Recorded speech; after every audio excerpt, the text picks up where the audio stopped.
So the talk is about a machine learning innovation. It's about gaining some points of accuracy in your predictive models thanks to graph embeddings. So I'm Nicolas Rouyer. I'm a field engineer in France. I'm 44. I look rather younger because I'm using graph technologies and not old relational databases. And jokes aside, here's my LinkedIn, and I also try to make popular the graph technology in the French YouTube channel 10 minutes avec Neo4j, 10 minutes with Neo4j. I joined the Neo4j company 3 years ago, but it was for a longer time in the community, in the graph community. And I'm also fond of Neo4j goodies, so I have a kind of collection here. There we go. So what is my pitch today? Better predictions with graph data science. Actually, I have used, I was used to hear about that. Well, graph data science enables better predictions. When you have connected data, you are able to better predict. I tried, my method was to try on a real world example to see if that was correct, and actually how graph embeddings allow to gain several points of accuracy. And with the CORA dataset, we're going to do that, predict the category of a research paper, and compare with and without graph embeddings. So the CORA graph, represented here in blue, the blue nodes are papers, and they are related to each other with a quotation, a citation relationship. So a paper cites another paper. And we're going to exploit this graph to predict the category of the research paper. Actually, there are 7 categories. On each paper, there is a property, a feature vector, which is which absorbs the words, the terms that are inside the papers. And it's something like 1,400 size. But we will dig into those details just thereafter. So we will use a Colab notebook, and we will see what embeddings look like. And we will see that we gain 7% accuracy with embeddings without any special customization, which means that we could do more with more graph features. We could increase this ratio even more. What is our environment? Well, it's composed of a NORA data science graph database. So it's entirely in the cloud. I have spawned it a few hours ago. And on top of it, we will have the Neo4j browser, Neo4j Bloom, and a Colab notebook using the graph data science Python client. What's important is that, well, we have some data stored on the disk, on a graph native storage in a Neo4j database. We will project into memory some part of this graph. We are not compelled to project everything. We can have only certain nodes and relationships and not all the properties, but we will exploit those projections to run some algorithms and train some models and draw conclusions afterwards. Yeah. So let's go. I'm going to share my different tabs. So there will be this Colab notebook here. There will be the Neo4j browser with absolutely nothing in the database for now, and also Bloom perspective with papers, quoting some papers. And actually, I get to reconnect. And actually, there is nothing inside as well. So let's get started. And I'm going to describe first what is the CORA dataset. So it's composed of 2,700 academic papers in 7 classes. There are actually 5,400 edges, which are citations. and a 1400 feature vector extracted from the text. So we already have a kind of rich property describing each paper, and we could exploit the only feature vector to predict the class. But here the aim is to compare when we use the feature vector only for predictions and then the feature with an embedding. So we're going to spawn an NORA data science instance, so Neo4j with Graph Data Science plugin in the cloud. And I will run some commands to install my Graph Data Science Python client. And actually, you can see here, there is a credential file, so an environment file that you get each time you spawn a new Aura instance. You can download this env file. This env file I won't show you because you would have the credentials, but I will only use the python.env package to load the Bolt URI and also the user and the password. So here is my Neo4j URL. So direct into Aura, and I have my auth credentials that will enable me to connect to the graph database using the Python GDS client. So I will generate my GDS client, and I can print the GDS versions. It's up to date, it's 223, so it is the latest. But we have nothing in our graph. So I will need to feed the graph with paper nodes and sites relationships. So you can see, I won't comment a lot about that, but everything is available on the blog post and on the GitHub. So here there is the raw data, so a list of nodes with feature vectors. And so I'm creating paper nodes with an ID, and I'm updating on the fly the paper with the subject of the paper. This information I want to predict. And I also convert the feature vector into a list. So those queries, I'm going to run them on a row using gds.run cipher. And so I have inserted 2.7 thousand nodes and 5.4 thousand relationships. So we're going to go immediately to Bloom once this other query has been completed. So let's go to Bloom and refresh the perspective. Here we are, and now I am able to perform a site query, which will show me how many nodes did I select. Oh, it's a little too much. So anyway,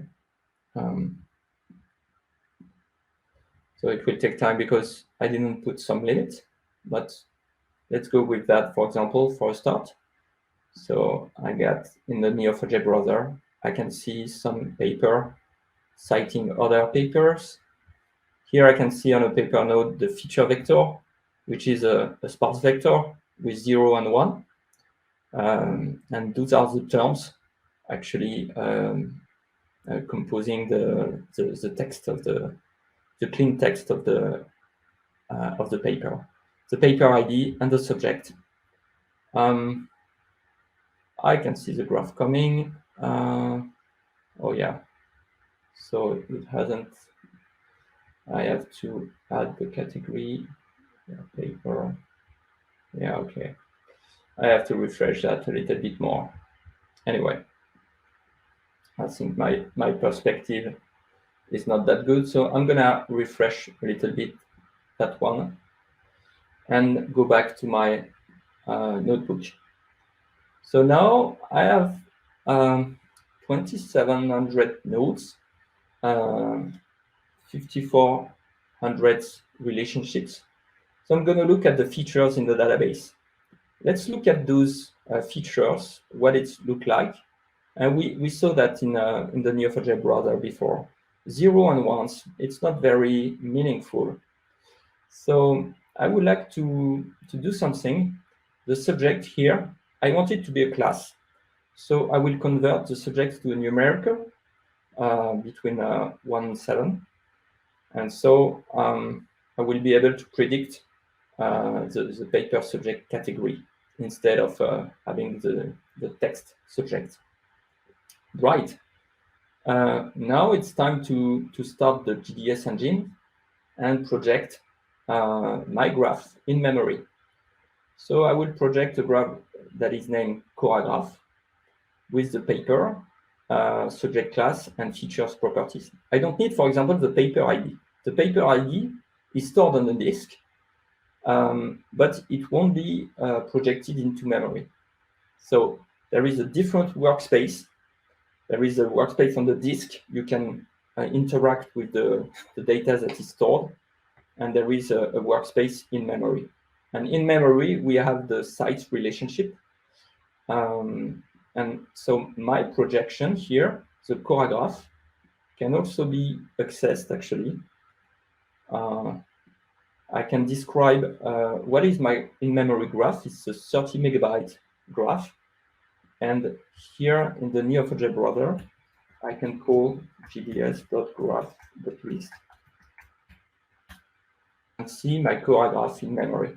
So I have interacted with the Python client, but I could have done that directly in Cypher as well. Right.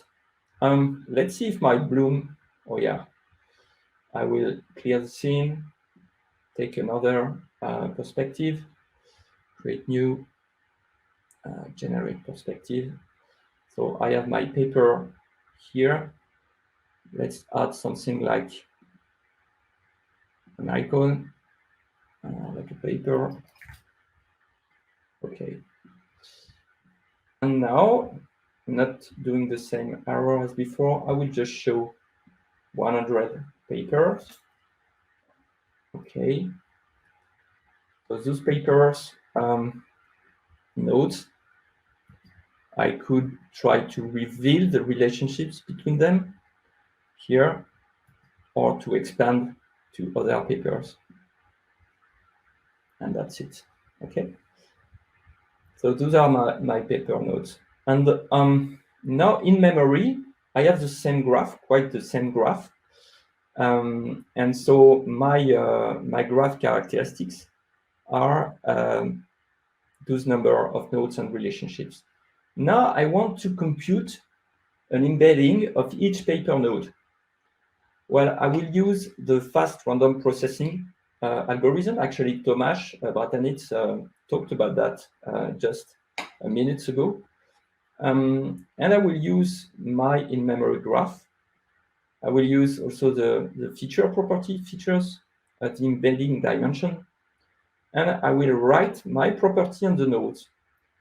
So I can also use this fast algorithm in mutate mode so that I have the same property stored on the node, but also stored on the in-memory nodes.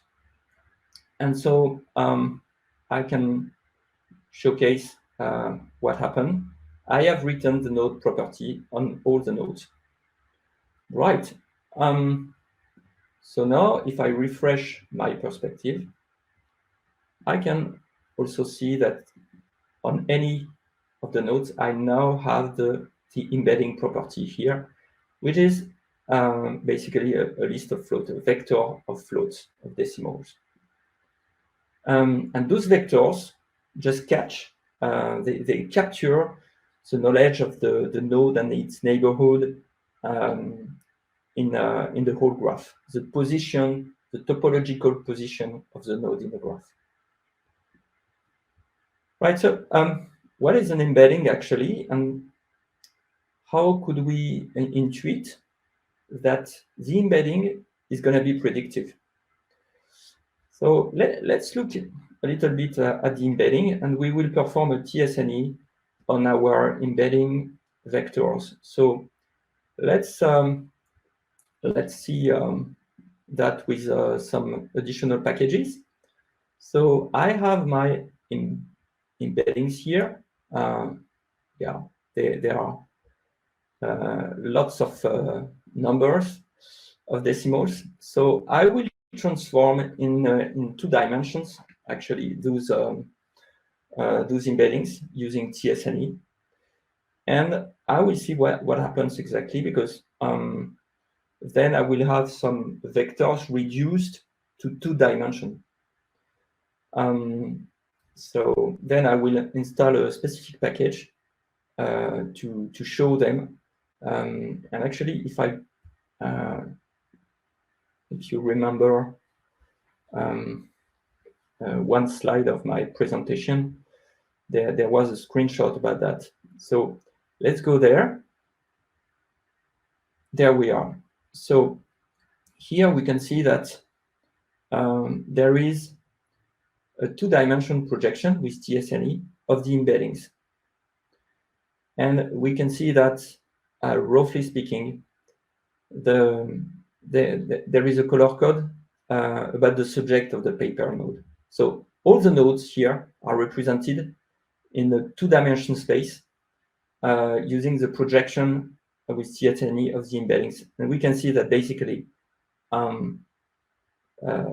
closer embeddings are of the same subject. This is intuition. So we're going to prove the intuition, and we're going to try to feed the embeddings into models. So let's first look at the first classification machine learning pipeline that will use the only features properties. So let's go with the Python client. I will instantiate a pipeline, and this is a pipeline of type node classification. I want to classify my paper nodes. Let's look at the configuration.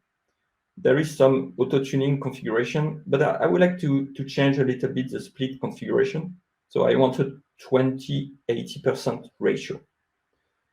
And I will select the only features, so this 1,400 vector property for each node. I will add some models in the pipeline, and my training phase will select the best performing models. So I have parameters for logistic regression, for random forest, for multi-layer perceptron, which is the latest available machine learning model in the Graph Data Science library. And so I'm going to train the pipeline. It will take a few seconds. And my target property is the subject class, so between 0 and 6. And I want to show the metrics of the model with accuracy and F1 weighted characteristics. So in a few seconds, we're gonna find the winner, the winning model, and we will be able to predict the result of the prediction, so the subject class given this feature vector. So let's wait a little bit more. Actually, we could see that while it's executing, we could also call the GDS library, because I don't want you to wait. So we could call gs.data.pipeline.list to show that with the Graph Data Science client, we have instantiated a pipeline which is named CORA pipe. This is exactly what we did here earlier. So my pipe name here is CORA pipe. Okay, right. So now nearly completed. So let's look at the metrics. It's a little bit fuzzy here. So let's dig into the F1 weighted and accuracy metrics. We can see rather good precisions. And if we look at the winning model, actually it worked quite well with a logistic regression, I think. You can see that it's a little bit detailed here. Anyway, so now we want to predict, and we will write a property directly on the nodes, which is the features predicted class.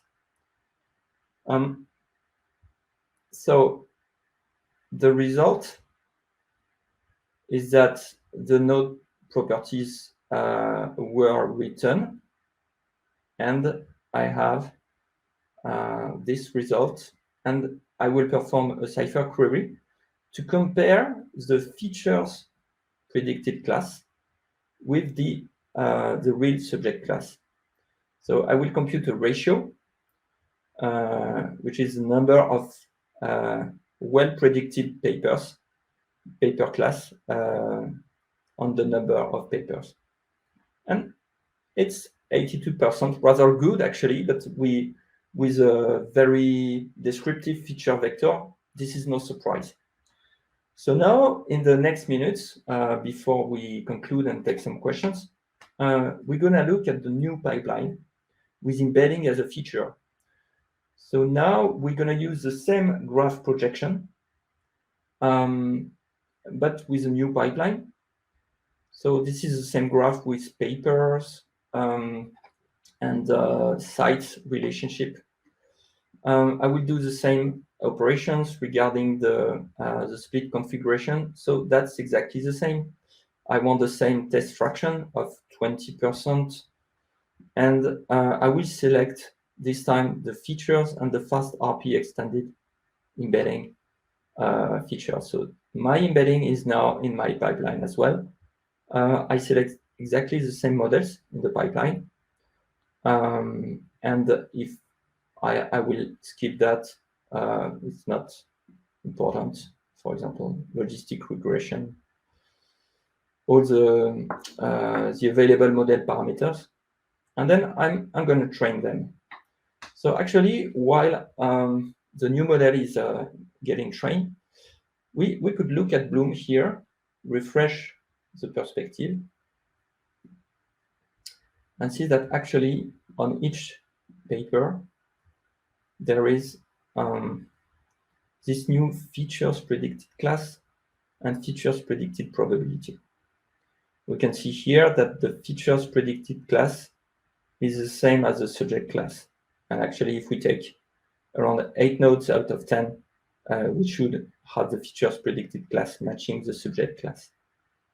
Let's go for another example here. Okay, so prediction is good for those nodes. And if I'm lucky, I would find a node that was badly predicted, but I'm not. So training is ongoing, and it actually uses now the embeddings along with the features. I can see here that if I refresh my pipeline list command, I now have a new pipeline, CORA embedding pipe, that was created minutes ago. And I'm gonna try to see, yeah, it's 85%, a few seconds to wait. And then the metrics of my model with F1 weighted and accuracy, the metrics are quite better with embeddings. So we're gonna write another property, features embedding predicted, in the prediction phase. So calling train pipe embedding model dot predict right on the same graph projection with concurrency 8. Actually, we use all the cores of the machine, and there are new property, predicted probability and predicted class, that will be stored on my paper nodes. So let's look at the result. Okay, actually, 2 properties were written on each node. And let's perform the similar Cypher query and display the ratio. So 7% more, great. I'm gonna actually update the nodes. And I will say that if the features predicted class was good, I'm gonna set a boolean, the feature prediction was good or bad. Okay, so let's do that also with the prediction done with embedding. And I will try to do the following in Bloom. So let's go back to Bloom and look at our predictions.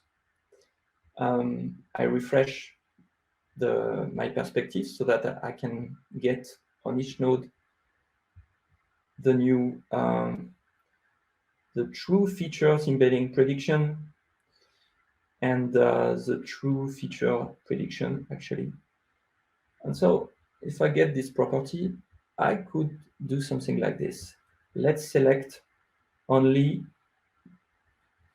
100 papers. Okay. Let's make them appear hierarchical layout so that it's easier to look at them.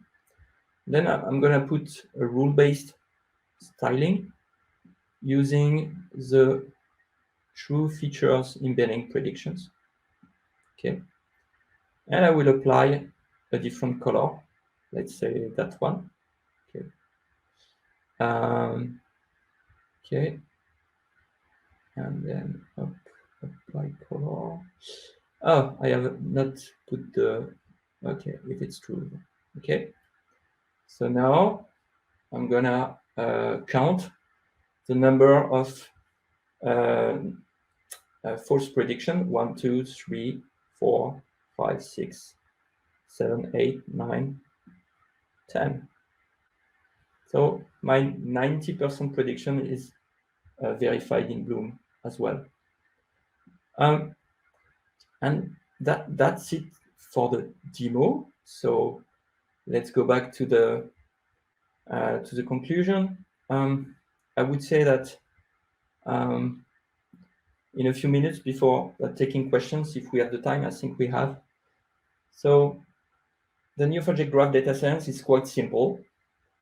It is well integrated in your ecosystem, whether on-premise or in the cloud, especially a Neo4j Graph database can be fed by real-time connectors with Kafka. You can also use Spark jobs, feed them with AWS S3 storage, and anywhere with the Spark connector. Well, it's really a job optimized for data scientists. They can use their environment, Python, IPython, or Colab notebooks with a specific graph data science client. And really, it's composable, well integrated. So it enables better predictions. So I would say, to finish, there is a maturity journey in the graph. You can try to answer 3 questions according to how mature you are with your usage of Neo4j database. The first question you want to answer is understand your data. So what's important? Then the second question is what's unusual, and especially you can use some algorithms to answer those questions, community detection, centrality, and so on. And then the question we answered is what's next? What's going to happen? How am I able to predict accurately? And so it's not the end of the journey of the graph here. We still have more accuracy points to gain and more machine learning models to integrate in the graph data science library, but that's a very good start. And I use it a lot, especially in the banking sector. You have all the description of this demonstration in this blog post, Machine Learning Innovation in Predictive Analytics. It is on the Neo4j website. And at the end of this blog post, there is the GitHub so that you can reproduce this demo whenever you want. And feel free to push me some some remarks, I will try to improve this notebook as best as I can. All right, Max, I'm done.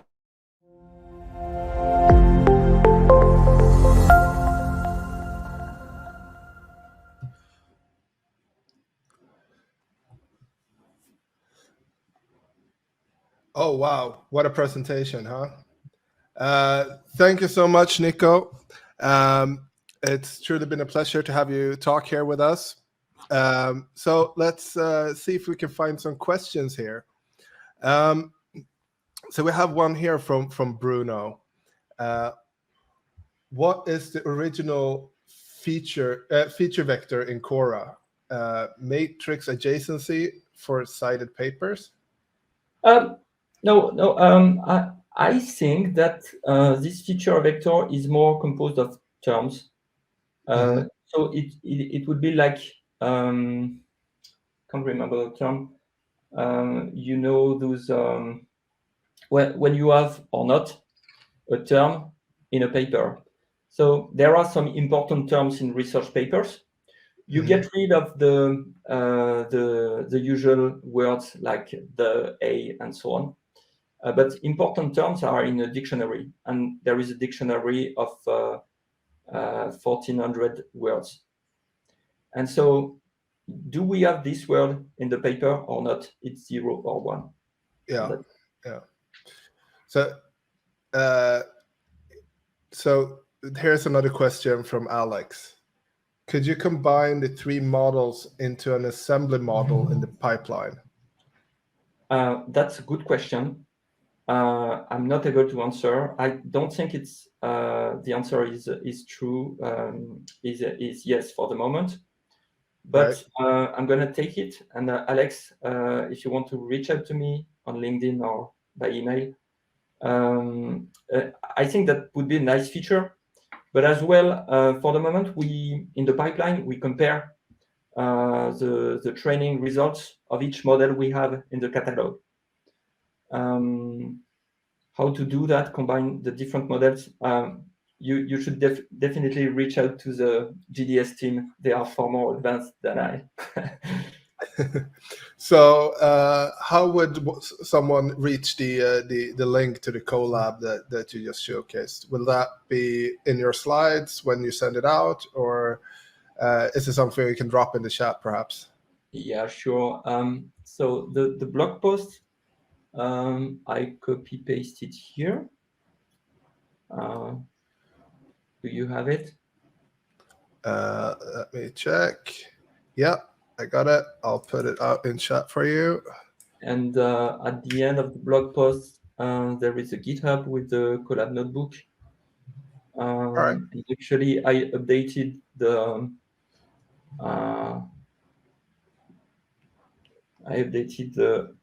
notebook a few days ago, so there should be the V5 available.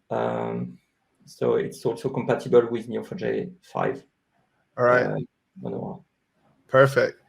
All right, let's have another question here. We got one from Ahmed. As follow-up to Caesar's Q, do you see the embedding computed in real time based on application, or more realistic to be computed offline to avoid latency? Oh, that's a very good question. You know, my consultant answer will be, as a consultant, I always say it depends. So first of all, some graph sizes may not enable you to compute it in real time. But it really depends on the dynamic character of your graph or not. If you want to compute it in real time, you should use another embedding algorithm, GraphSage, that is inductive.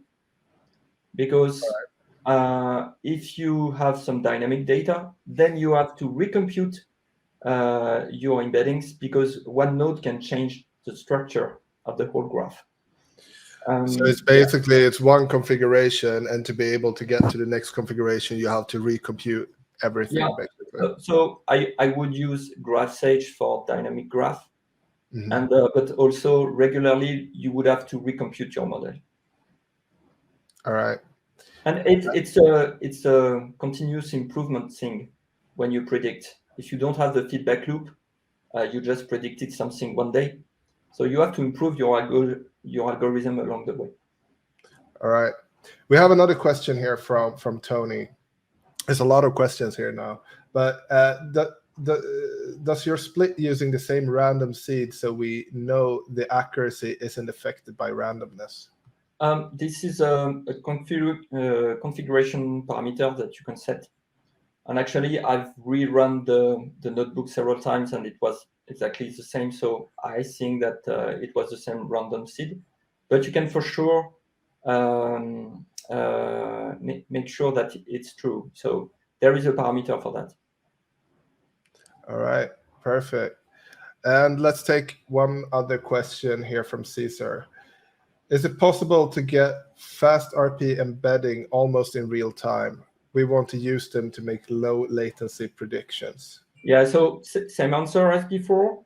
It would be using an inductive method such as graph stage, so that immediately after updating your graph, you are able to compute the embedding with the inductive method.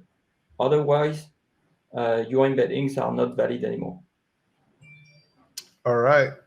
I think we are finished with questions. And thank you very much. And if there's anything else, you can reach out to Nicolas as well at email or Twitter. What is your preference?